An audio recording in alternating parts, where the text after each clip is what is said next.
Selamat datang di channel Simar Imam. Sembari mendengarkan tinggalkan like dan komentarnya bosku.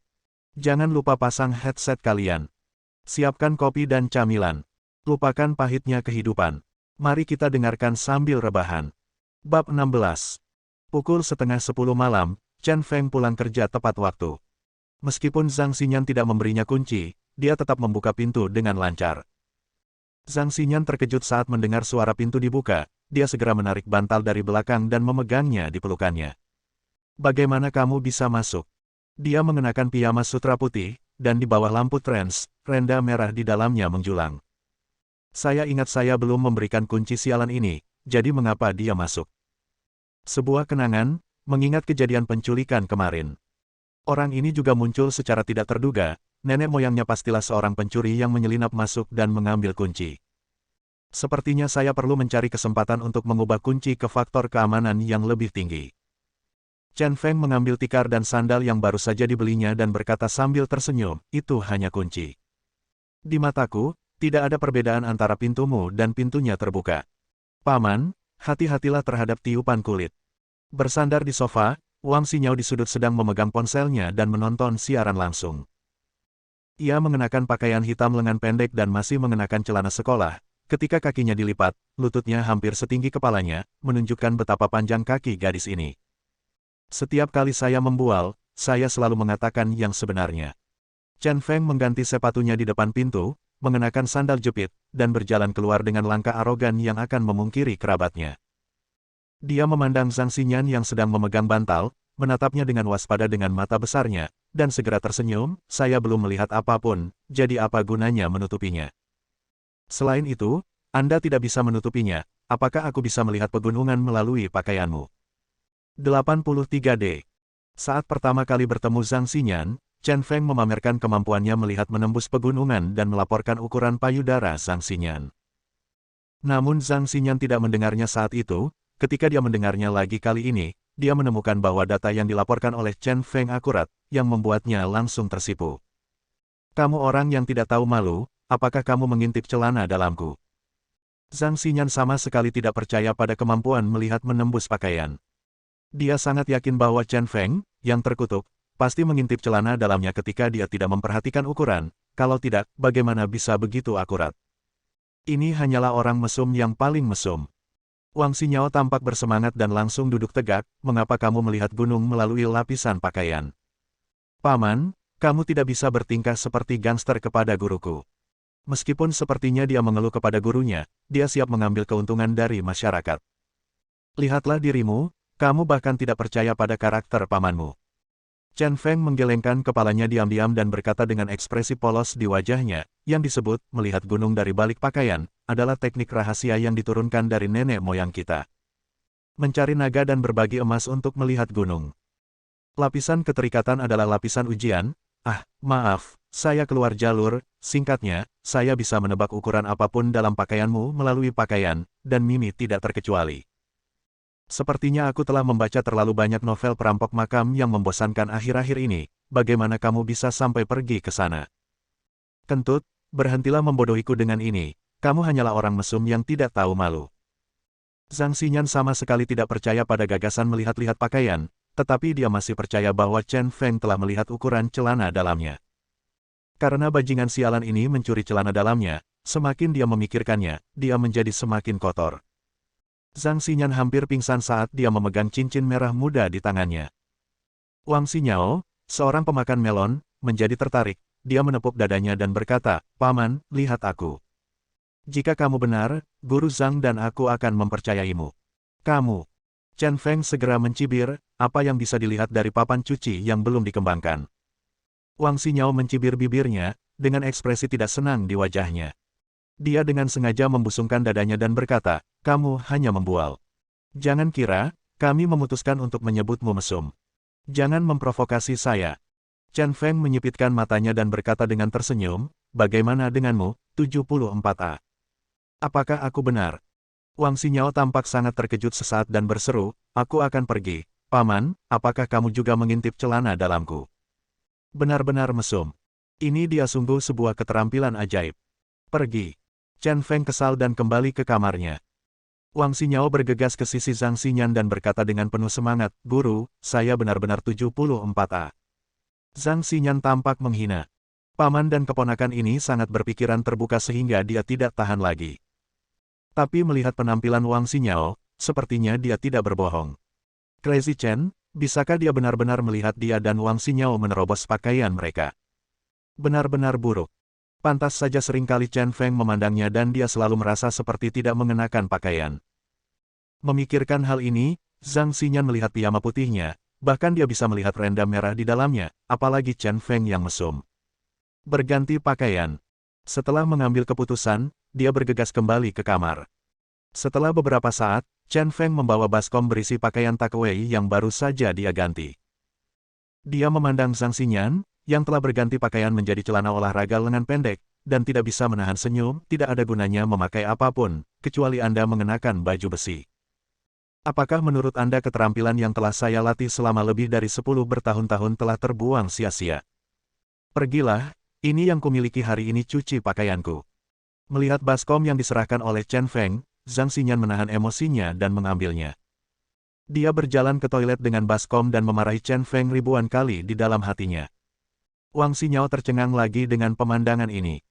Dia menjulurkan kepalanya dan bertanya dengan rasa ingin tahu, "Paman Chen, apa yang terjadi? Kamu menangkapnya begitu cepat. Apakah menurutmu saya sedang membual? Aku menangkapnya dalam hitungan menit." Chen Feng ucapnya dengan bangga.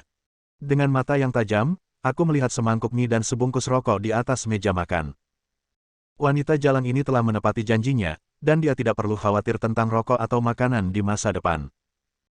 Dia berjalan mendekat, mengambil rokok raja kera di sebelah mangkuk, menatap mie instan di dalam mangkuk dan berkata dengan jijik, "Gadis ini hanya tahu cara memasak mie instan, dia tidak berbudi luhur sama sekali." Dia berkata dia merasa jijik, tapi dia menyeruputnya sambil memakannya. Setelah mengalahkan pejabat generasi kedua dan membiarkan guru cantik mencuci pakaian, Wang Xinyao hampir memuja Chen gila sampai mati. Ini hanyalah idolanya di antara para idola. "Ah, gelombang Chen gila, kamu bajingan." Tiba-tiba, raungan histeris Zhang Xinyan datang dari toilet. Zhang Xinyan bergegas keluar dari toilet dengan marah, melemparkan celana dalam biru ke arah Feng Chen, dan mengutuk, "Kamu pria yang tidak tahu malu, biarkan aku mencuci celanamu, teruskan saja bermimpi, itu menjijikkan." Chen Feng mengambil celana itu di tanah dengan ekspresi polos di wajahnya. "Bukankah ini soal mencuci pakaian, bukan celana dalam?" Wang Xinyao di samping tertawa keras. Setelah hari yang sibuk, Chen Feng berbaring dengan nyaman di atas matras setelah mandi. Guk guk guk. Seekor anjing menggonggong, tetapi telepon Chen Feng yang berdering. Dia mengeluarkan ponselnya dan melihat bahwa Dayong yang menelepon. "Orang gila, sekelompok penagih utang dari perusahaan pinjaman online datang ke rumah saya sore ini, mencari Wang Xinyao, tapi saya membawa mereka pergi." Suara tenang Dayong datang dari ujung lain telepon. "Pinjaman online." Chen Feng tiba-tiba tersenyum marah, sepertinya gadis ini benar-benar telah melakukan banyak kejahatan dalam beberapa tahun terakhir. Sewa bulanannya 3 hingga 4 ribu, dan ada subsidi bulanan lebih dari 1.000 kepada keluarga para martir, gadis ini masih bisa meminjam uang dari pinjaman online, saya sangat terkesan. Sekarang pikirkanlah, Zhang Xinyao tiba-tiba mengubah sikapnya kemarin dan ingin pindah ke rumah Zhang Xinyan. Kemungkinan besar, dia menerima pesan teks penagihan utang dan datang ke sini untuk bersembunyi dari utang. Namun, perusahaan pinjaman online ini terlalu melanggar hukum. Mengetahui bahwa Wang Xinyao masih bersekolah, dia berani meminjamkan uang kepadanya, itu jelas tipuan. "Apa yang harus kita lakukan sekarang?" tanya Dayong. Chen Feng berkata, "Jika kamu mengesampingkan masalah ini untuk saat ini, biarkan gadis ini sedikit menderita. Dia tidak akan menjadi baik tanpa pelajaran."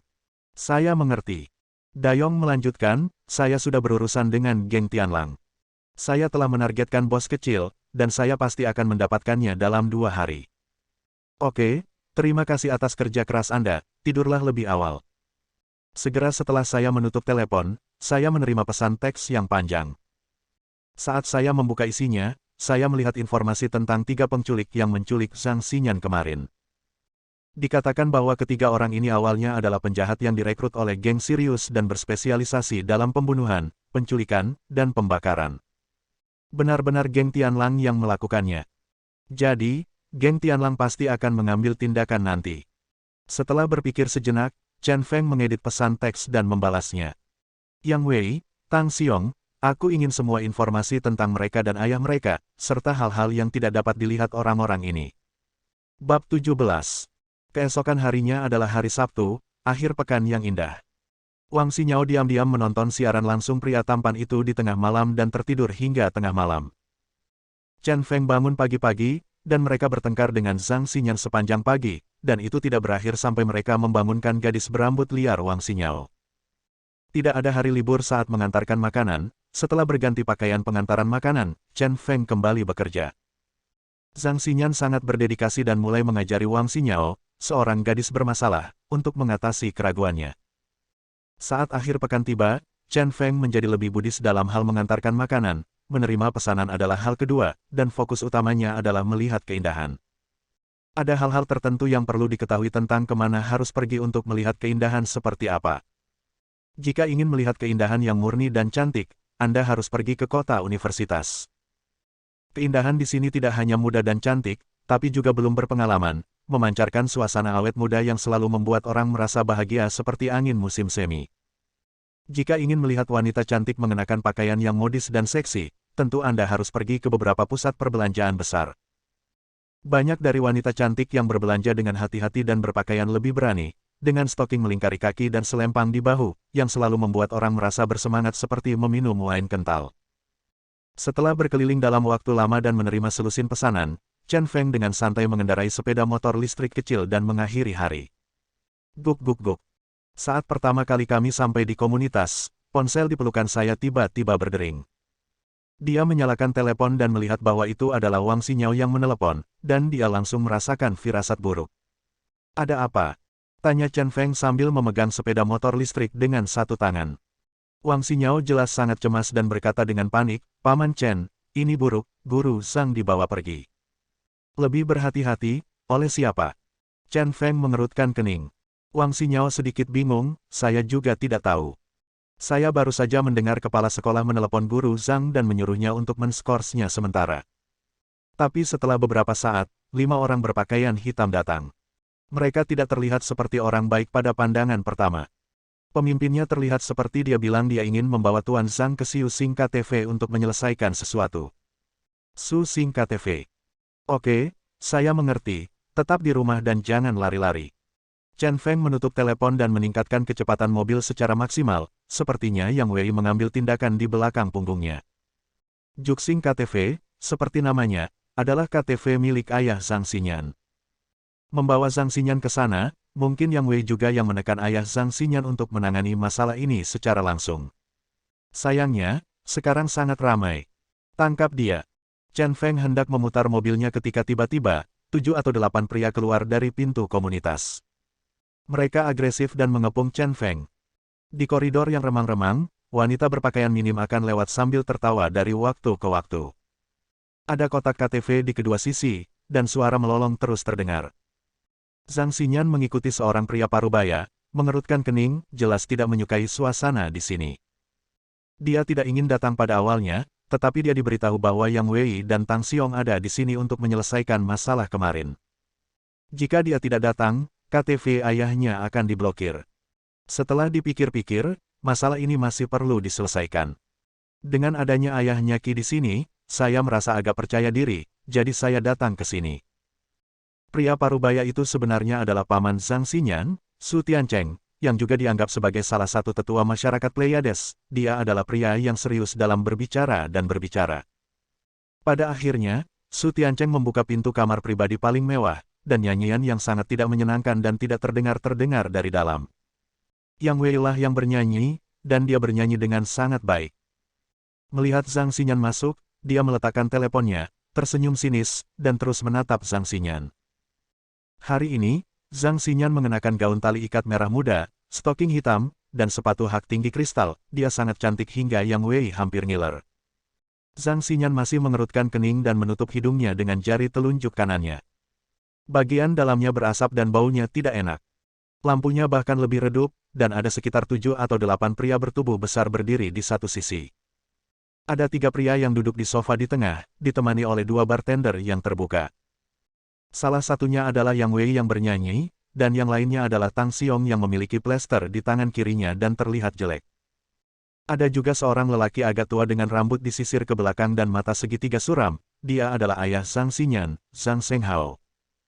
Zhang Shenghao bahkan tidak melihat ke arah putrinya, dia hanya melambaikan tangannya dan kedua gadis pembuat anggur itu segera meninggalkan kotak itu.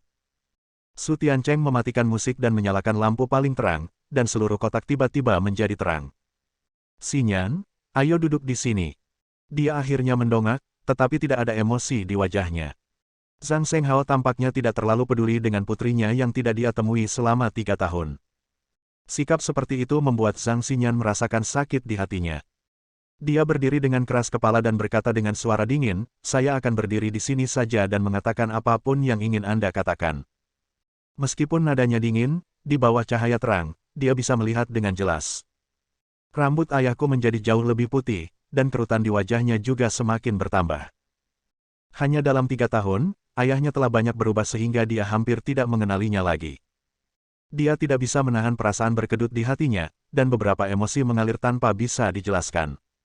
Oke, izinkan saya memberitahu Anda secara langsung. Saya telah mendengar tentang apa yang terjadi antara Tuan Muda Yang dan Tuan Muda Tang kemarin. Terlepas dari apakah itu benar atau salah, Tuan Muda Tang terluka, dan kita harus membayar kompensasi. Saya telah meminta paman kedua, mencari pengantar makanan kemarin. Saya membawa seseorang untuk menemukannya, dan saya telah berjanji kepada Tuan Tang bahwa orang yang dia bawa kembali pastilah orang cacat. Zhang Shenghao berkata dengan dingin.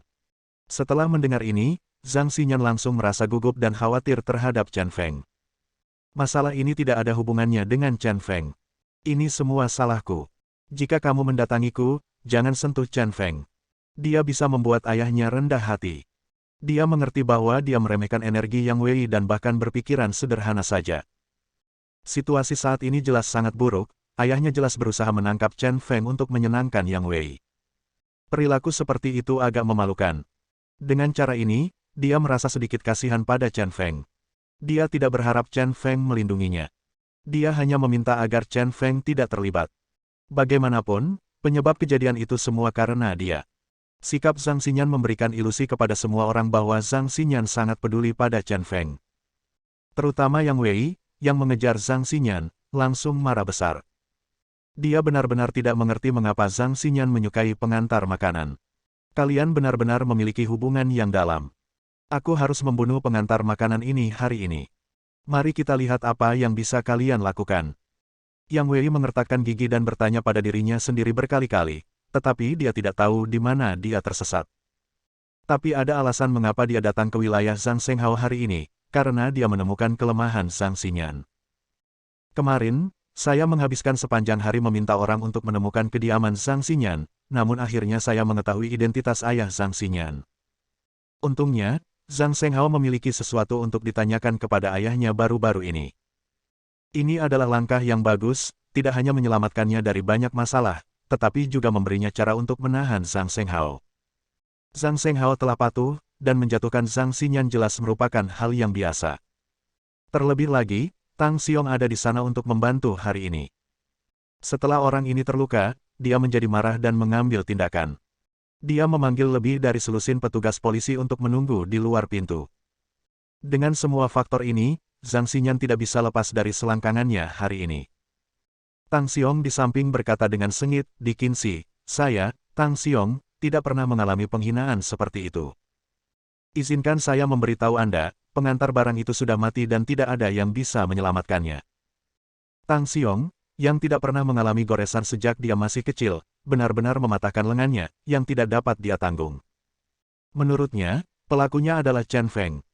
Jika Chen Feng tidak melewati garis ekstensi yang ditinggikan, dia tidak akan mengikuti dan tertabrak mobil. Dia tidak akan pernah menyerah sampai Chen Feng terbunuh hari ini. Menghadapi serangan sengit dari kedua pria ini, Zhang Xinyan sedikit kewalahan dan merasa sangat tidak berdaya. Dengan kekuatan sekuat itu, ia benar-benar bisa menghancurkan orang biasa sampai mati. Bab 18. Peristiwa hari ini membuat Zhang Shenghao menjadi sangat pasif. Tidak apa-apa jika dia hanya pria biasa, tapi ayah dari kedua orang ini adalah makhluk yang tidak boleh dia sakiti. Ayah Yang Wei, Yang Xian, adalah tokoh yang kuat dalam perencanaan pertanahan. Masyarakat Pleiades ingin menelan kawasan ini dan bersama-sama mengembangkannya dengan Junlin. Ayah Yang Wei tidak dapat dihindari bagaimanapun caranya. Saat ini, dia telah memikirkan cara untuk terhubung dengan Yang Xian untuk membuka jalan bagi perkembangan selanjutnya. Siapa yang tahu bahwa Zhang Xinyan akan menyinggung putra Xian Yang? Ayah Tang Xiong, Tang Zhengfeng, adalah bos yang kuat di pinggiran utara Departemen Kepolisian, dan dia kebetulan bertanggung jawab atas Pleiades. Karena Siuxing mempunyai operasi rahasia, Tang Zhengfeng banyak digemari dalam beberapa tahun terakhir. Apakah masyarakat Pleiades dapat terus beroperasi sangat bergantung pada wajah Tang Zhengfeng? Kali ini, putra Tang Zhengfeng, Tang Xiong, mengalami patah lengan. Karena keterlibatan Zhang Xinyan, masyarakat Suesing hampir terdorong ke tepi tebing. Setelah mengetahui kejadian ini, dia telah menggunakan semua sumber dayanya dan mencoba segala cara untuk meminta maaf kepada dua orang besar ini. Namun dua tokoh besar ini hanya memiliki satu kalimat, semuanya tergantung pada sikap putra mereka. Hal ini membuat Zhang Shenghao memahami bahwa masalah ini sangat sulit. Jika Anda tidak menjilat kedua pesolek ini, bisnis bertahun-tahun akan hancur. Xinyan, tidak peduli siapa pengantar barangnya, dia tidak bisa diselamatkan, dan Tuan Muda Yang dan Tuan Muda Tang tidak perlu mengambil tindakan. Ayah akan menghancurkannya hari ini. Bagaimanapun, Zhang Xinyan adalah putrinya, dan dia harus menemukan cara untuk melestarikannya. Sedangkan untuk pengantar makanan, dia hanya bisa menggunakannya sebagai alat tawar-menawar untuk menyenangkan Yang Wei dan Tang Xiong.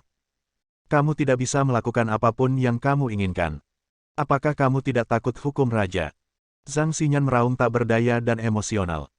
Yang Wei mendengus dingin, hukum raja. Bagi Anda orang biasa, kami adalah hukum raja yang tidak dapat Anda lewati. Kami akan membunuh siapapun yang ingin kami bunuh. Tang Xiong di samping berkata dengan sangat arogan, lenganku cacat. Hutang ini tidak dapat diselesaikan dengan mudah. Sejujurnya, ada lebih dari selusin orang di luar pintu. Saya akan segera masuk dan menutup tempat itu hanya dengan satu panggilan telepon. Buka kasino, pelacuran, di KTV, salah satu saja sudah cukup, dan itu akan membuat ayahmu menghabiskan 3-5 tahun penjara. Yang Wei kemudian melanjutkan, saya mendengar bahwa ayahmu baru-baru ini ingin menelan wilayah ini untuk pengembangan bersama. Kebetulan saja ayahku menjaga hal-hal ini. Jika urusan hari ini ditangani dengan baik, saya jamin urusan ayahmu akan berjalan lancar. Jika tidak ditangani dengan baik, itu sangat sederhana. Jangan pernah memikirkan urusan ayahmu. Ngomong-ngomong, Guru Zhang, sepertinya Anda telah diskors. Sejujurnya, ayah sayalah yang melampiaskan kemarahannya kepada kepala sekolah Anda. Apakah Anda bisa pergi bekerja Senin depan tergantung pada suasana hati saya? Keduanya bernyanyi dan menyelaraskan, menunjukkan kesombongan dan dominasi mereka sepenuhnya. Apakah kamu benar-benar melanggar hukum? Dada Zhang Xinyan naik turun karena marah, dan dia merasakan ketidakberdayaan yang mendalam. Saya tidak merasakannya sebelumnya, tetapi hari ini saya merasakannya secara mendalam. Kekuasaan itu seperti gunung besar di hadapan orang biasa, yang memungkinkan orang-orang ini mempermainkan nasib orang lain.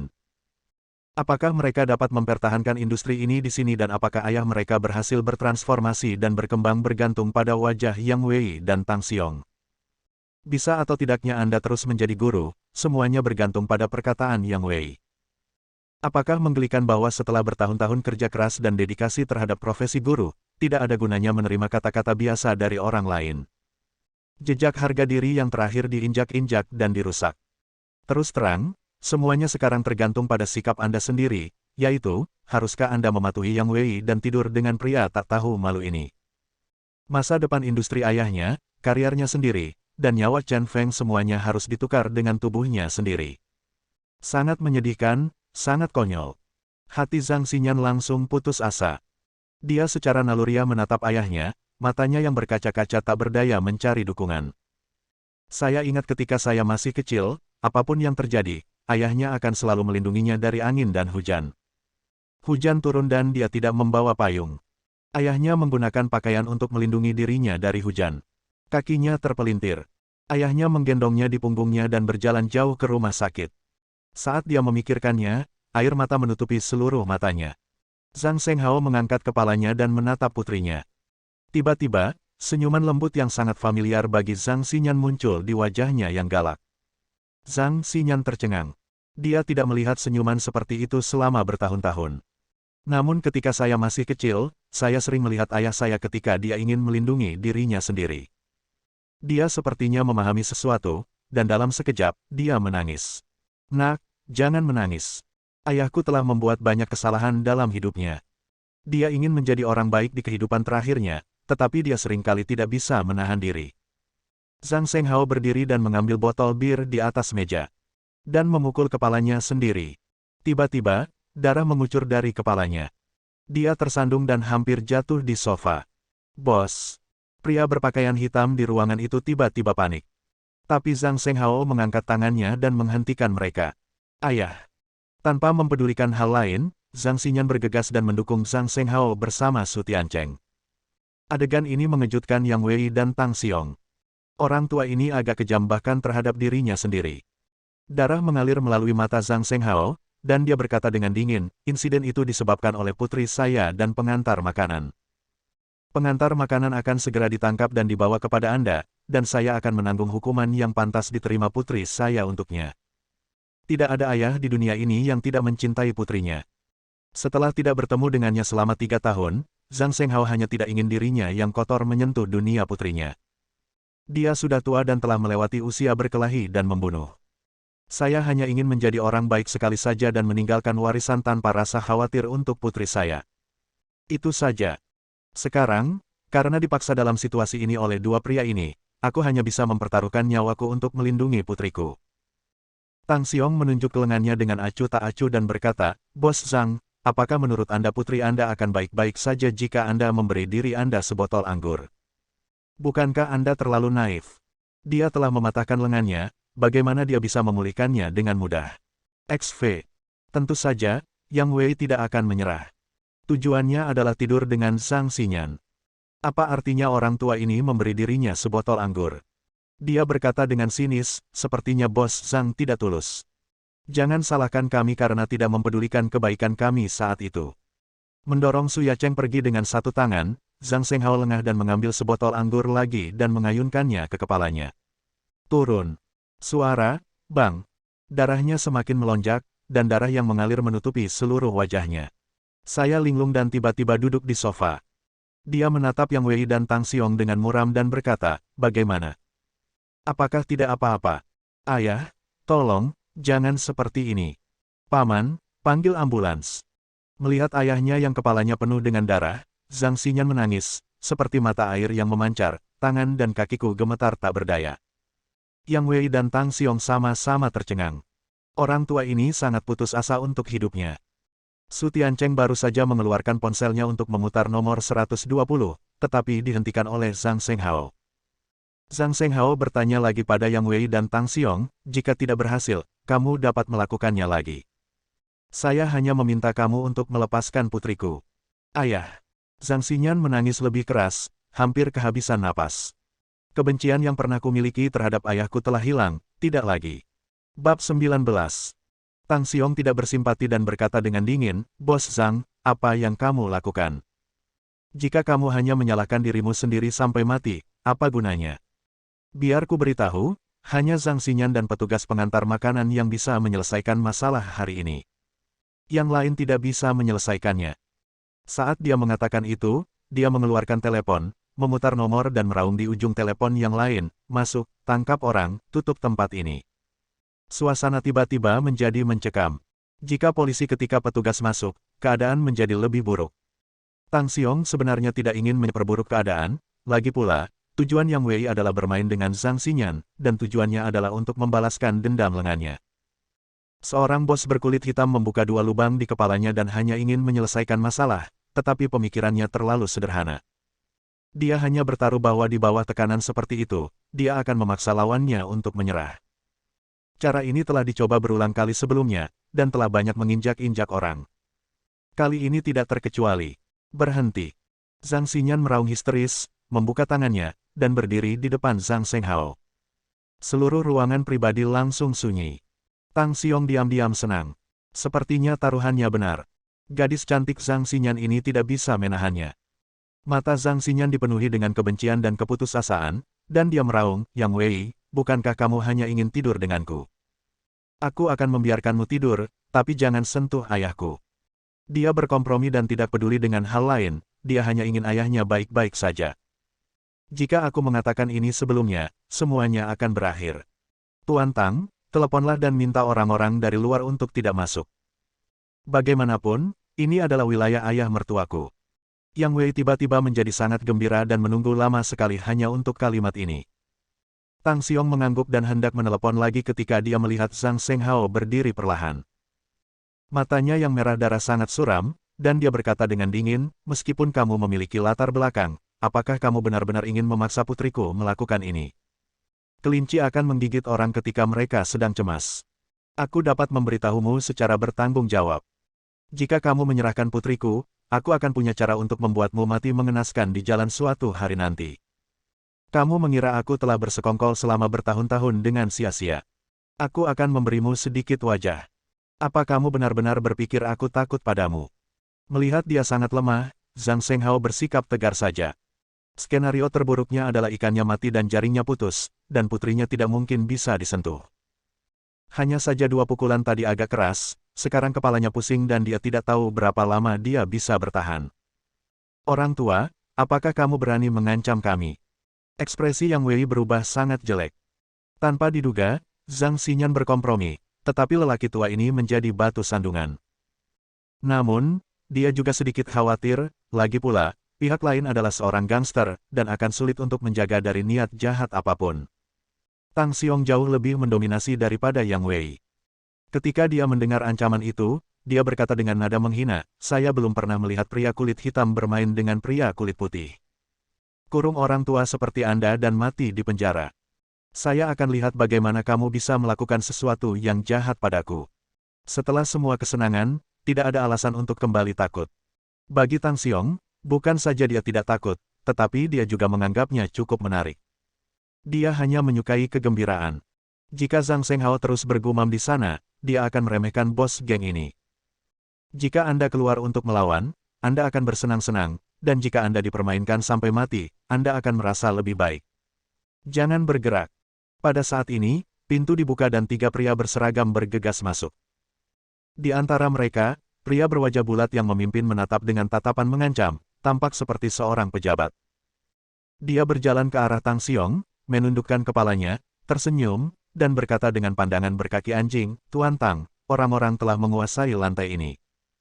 Mereka dapat menutup tempat ini kapan saja. Panggilan Tang Xiong tidak keluar, dan orang-orang di luar tanpa menerima perintah, mereka semua bergegas masuk. Ini bagus, sepertinya segalanya tidak bisa diubah. Kedatangan ketiga pria itu membuat Tang Xiong lebih percaya diri. Dia menatap Zhang Shenghao dan berkata dengan marah, Kapten Yang, apakah Anda melihat bahwa yang berdarah adalah bos di sini? Haruskah kita menangkapnya dulu? Untuk Tang Xiong, Zhang Shenghao itu hanya seekor anjing ganas yang menyanjung ayahnya, dia justru berani mengancam dirinya sendiri, kali ini dia pasti akan mencekik anjing ganas itu sampai mati dengan tongkat. Yang Sun Min dipromosikan oleh ayah Tang Xiong, jadi dia secara alami bersedia menjadi antek. Dia melambaikan tangannya kepada bawahannya dan berkata dengan nada dominan, tangkap dia. Salah satu dari mereka mengeluarkan borgol dan hendak melangkah maju dan memborgol Zhang Shenghao. Kamu berani. Su Tiancheng tampak seram dan mendengus dingin.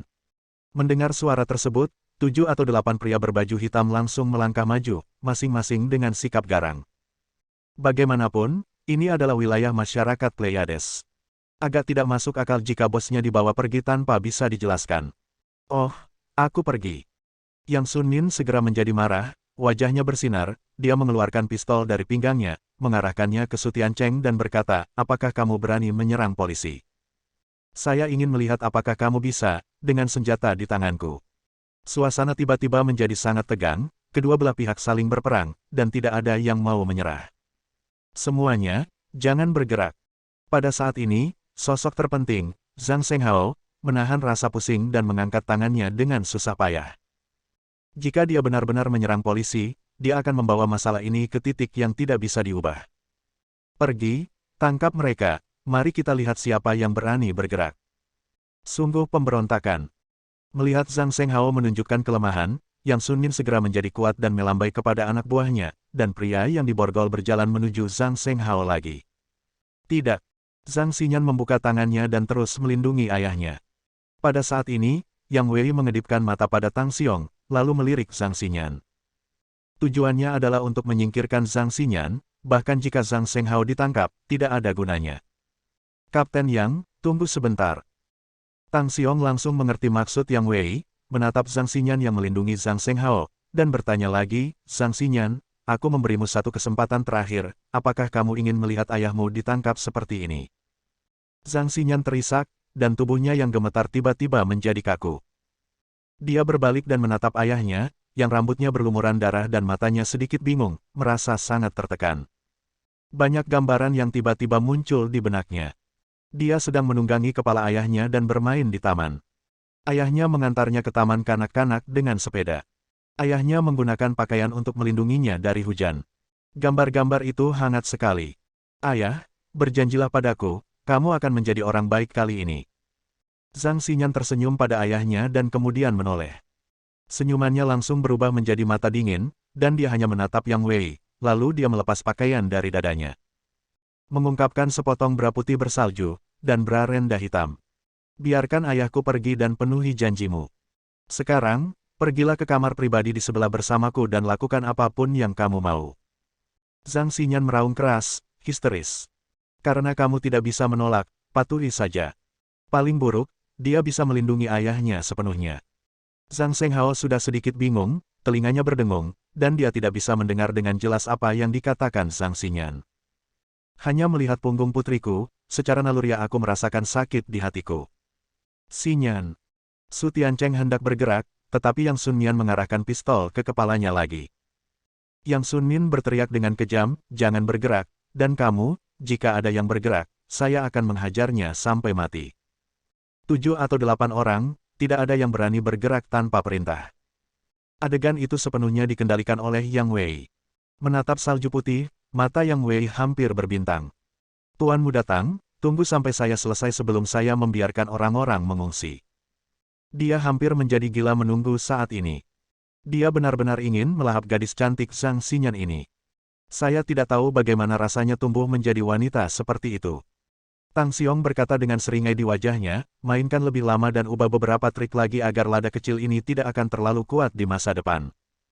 Oke, lihat aku menjinakkannya dan buat dia melolong. Yang Wei melangkah maju dan meraih lengan Zhang Xinyan dan berjalan keluar. Sentuhan halus dan lembut membuatnya merasa seperti tersengat listrik. Mata Zhang Xinyan kusam dan dia tidak melawan sama sekali, membiarkan Yang Wei menariknya. Dia berdoa dalam hati agar dia dapat menggunakan tubuhnya untuk menjadikan ayahnya orang baik dan menyelamatkan nyawa Chen Feng. Itu mungkin bisa sedikit melegakan. Namun, mulai sekarang, aku akan menjadi orang kotor. Bang! Saat dia sedang berkecil hati dan benar-benar putus asa, pintu yang berat itu ditendang hingga terbuka oleh seseorang. Kekuatannya begitu besar sehingga pintunya rusak. Di bawah tatapan heran semua orang, seorang pria muda yang mengenakan pakaian takeaway, sudahkah kamu makan, masuk dengan angkuh. Bab 20. Tempat sialan ini sangat sulit ditemukan. Chen Feng memegang sebatang rokok di sudut mulutnya, menatap Zhang Xinyan yang menangis, dan berkata dengan senyum nakal, gadis-gadis, maafkan aku terlambat. Meskipun dia berpakaian ini adalah layanan takeaway, namun penampilan mendominasi ini tetap penuh gaya. Mengapa kamu di sini? Zhang Xinyan sangat terkejut, menatap Chen Feng dengan mata yang sangat indah terbuka lebar. Dia benar-benar tidak menyangka bahwa ketika dia berada dalam kondisi paling putus asa, Chen Feng akan mengabaikan bahaya dan muncul di hadapannya seperti senjata ilahi dari surga. Tentu saja aku ikut, aku pengawal pribadimu. Kamu bilang kamu akan datang ke kelompok binatang ini, tapi kamu bahkan tidak memberitahuku, yang hampir membuatku lalai dalam tugasku. Jika reputasiku sebagai seorang profesional hancur, aku harus menyelesaikan akunnya denganmu. Crazy Chen berjalan menuju Zhang Xinyan perlahan, matanya melirik ke dada Zhang Xinyan yang berantakan, dan wajahnya tiba-tiba menjadi gelap. Meski salju putihnya indah, hal itu menyulut amarahnya yang membara. Oke, kamu punya nyali, kamu benar-benar berani datang, haha, aku pasti akan membunuhmu hari ini. Melihat Chen Feng, Yang Wei sedikit terkejut, dan bahkan lebih bersemangat, orang penting lainnya akhirnya muncul di atas panggung. Setelah bermain dengan Zhang Xinyan dan melumpuhkan pengantar barang ini, saya merasa bahagia hari ini. Jika Crazy Chen tidak datang hari ini, maka kesenangan akan hilang. Apakah kamu menyentuh pakaiannya? Chen Feng sedikit memiringkan kepalanya dan menatap Yang Wei, menyipitkan matanya dan melihat dalam-dalam. Siapa yang menyuruhmu menyentuh tangannya? Melihat Yang Wei memegang lengan Zhang Xinyan, dia langsung mengulurkan tangan kanannya dan menarik tangan Yang Wei dari lengan Zhang Xinyan. Lihat situasi sialan ini, beraninya kamu menyentuhku. Aku tidak tahu bagaimana kamu akan mati hari ini. Teriak Yang Wei, tidak tahu apakah Chen Feng benar-benar bodoh. Beraninya kamu menyerang dirimu sendiri dalam pertempuran seperti itu, seperti seekor keledai menendang otakmu. Biarkan aku pergi. Dia ingin menarik lengannya ke belakang dan menamparkan telinga Chen Feng, tetapi setelah menariknya untuk waktu yang lama, dia tidak bisa menarik lengannya dari telapak tangan Chen Feng. Melihat mata dingin Chen Feng, Yang Wei tiba-tiba menjadi cemas, dan firasat buruk muncul di hatinya. Izinkan saya bertanya kepada Anda untuk terakhir kalinya, apakah Anda menyentuh pakaiannya? Chen Feng meraih Yang Wei dengan erat, dan cahaya dingin keluar dari mata sipitnya. Lepaskan aku, kamu orang gila, tahukah kamu siapa aku? Cahaya dingin itu sepertinya memiliki kemampuan untuk merebut hati orang, membuat Yang Wei merasakan aura teror, dan dia dengan putus asa menarik lengannya ke belakang. Kesempatan telah diberikan kepadamu. Jika kamu tidak memberitahuku, maka aku akan berasumsi bahwa kamulah yang melakukannya. Tangan kanan Chen Feng, seperti tang, tiba-tiba mengerahkan kekuatan, dan dia mendengar suara retakan tulang. Ah! Tiba-tiba terdengar suara lolongan seperti babi pembunuh. Aku menyentuhmu, apa yang bisa kamu lakukan? Chen Feng melepaskan tangannya, tiba-tiba mengulurkan tendangannya, dan menendang perut Yang Wei dengan keras. Dia langsung menendang Yang Wei, tergeletak di tanah, bergerak-gerak. Adegan ini sangat mengejutkan sehingga semua orang membeku karena terkejut. Tidak ada yang menyangka bahwa seorang pengantar makanan akan berani menyerang Yang Wei, tetapi ada petugas polisi yang hadir. Pria ini pasti orang gila, sangat gila hingga hanya bisa dikatakan gila. Kamu memberontak melawanmu dan melakukan serangan di depanku. Percaya atau tidak, aku akan membunuhmu. Orang pertama yang sadar adalah Yang Sun Min. Dia mengarahkan senjatanya dan mengarahkannya ke Chen Feng. Dia belum pernah melihat pengantar makanan yang sombong, sungguh aneh.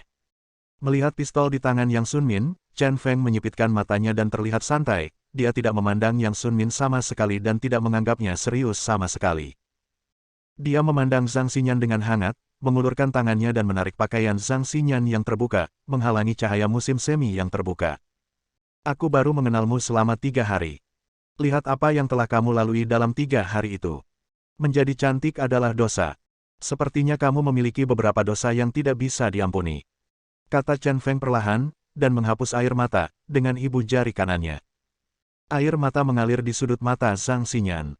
Wanita ini sangat cantik, dia sangat cantik bahkan dia bisa menangis. Hanya saja sepanjang zaman, selain uang dan kekuasaan, yang paling diperebutkan orang adalah kecantikan. Kecantikan tidak lebih dari sekedar sumber keinginan. Tidak ada seorang pun yang berhak menentukan cantik atau tidaknya seseorang. Namun, begitu Anda memiliki wajah yang patut ditiru dan tiada taraf, Anda sedikit banyak akan menjadi pusat pusaran badai. Seringkali, tidak ada pilihan selain ditelan pusaran air kotor. Sebab, di balik penampilannya yang terkesan glamor, ada kesedihan yang tidak manusiawi bagi orang luar. Hati Zhang Xinyan sangat terkejut. Dia menggigit bibir merah mudanya, menahan kesedihan, keputusasaan dan keterkejutannya, dan menatap Chen Feng dengan mata besar dan berair. Ini adalah pria kedua selain ayahnya yang memberinya perasaan hangat dan dapat diandalkan. Dia selalu menjadi wanita yang mandiri, dan telah melewati banyak kesepian dan kesulitan.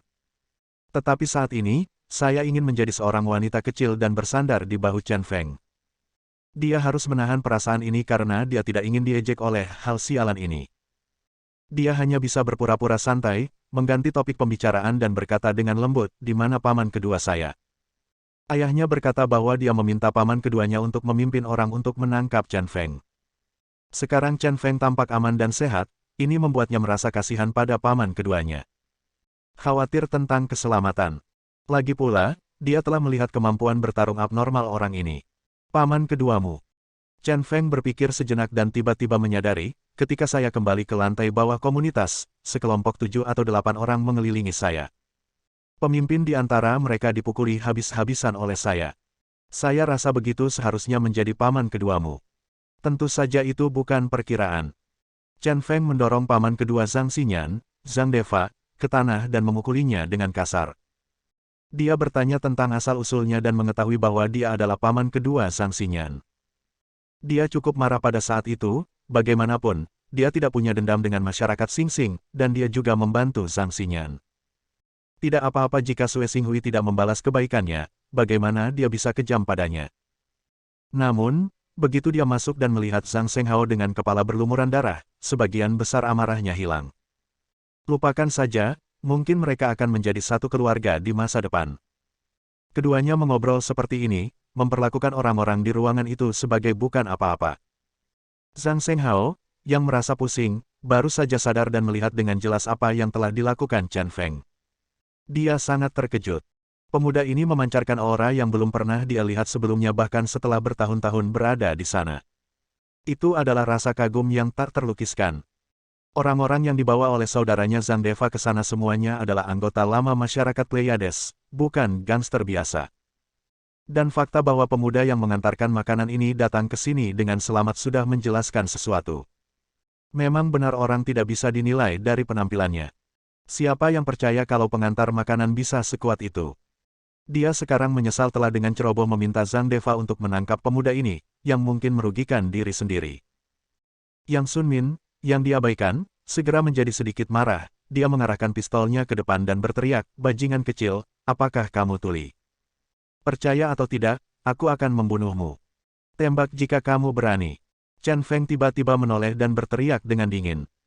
Mata sipitnya memancarkan aura yang sangat menyeramkan, yang mengejutkan Yang Sun Min yang arogan dan mendominasi. "Kamu." Yang Sun Min mengertakkan gigi dan mengangkat senjatanya untuk waktu yang lama, namun pada akhirnya dia tidak menarik pelatuknya. Pemuda di depannya bukanlah penjahat keji, tidak bisa dibenarkan jika dia menembak gegabah di depan semua orang. Dan dia memiliki ilusi yang sangat aneh, bahkan jika dia benar-benar menembakkan senjata, sepertinya hal itu tidak akan mampu menakuti pemuda ini. Bersambung. Nantikan bab selanjutnya bosku.